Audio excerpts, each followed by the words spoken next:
nasusukat ang lakas ng isang hayop sa kanilang laki. Dahil sa Animal Arena, isang maliit na nilalang ang pambato sa buhatan. Tunay na small but terrible. Kampyon sa weightlifting ang mga langgam. Araw-araw nagagamit ng mga langgam ang weightlifting skill para makapaghakot ng pagkain. Kahit gaano kabigat ang dala, hindi sila makikitaan ng pangangatog ng katawan. Kahit 20 beses na mas mabigat sa kanila ang bubuhatin.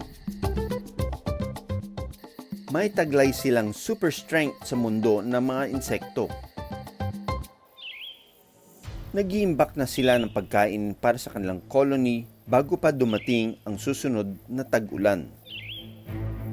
Lahat ng madaanan nila siguradong mahakot pabalik ng colony tulad na lang ng hopper at ibang insekto. Hindi lang prey ang kanilang kayang buhatin, kundi masugatan din nilang kabaro. Transport ang tawag dito. Maraming silbi ang kanilang jaw o panga. Bukod sa pagbubuhat, pantaboy din ito ng predator o ng mas malalaki pang banta sa kanila. Maliit man, sobrang sakit kumagat ang mga langgam, lalo na kung may binabantay ang itlog sa pugad. Ow! Oh! Ah!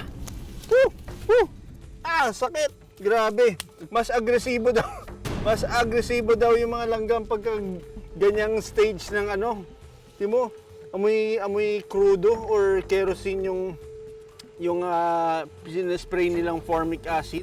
Sobrang diin nilang kagat nila, tapos yung puwet nila, yung abdomen nila, ididikit nila doon kung saan sila nakakreate ng break sa skin mo. Kayang-kaya nilang i-defend yung kanilang pugad. Ang kanilang lakas sa pagbubuhat ay crucial para sa survival ng kanilang colony.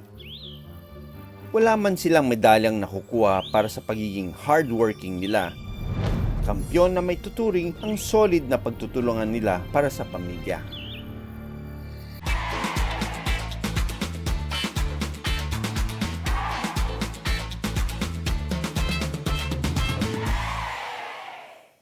Maraming salamat sa panonood ng Born to be Wild. Para sa iba pang kwento tungkol sa ating kalikasan, mag-subscribe na sa GMA Public Affairs YouTube channel.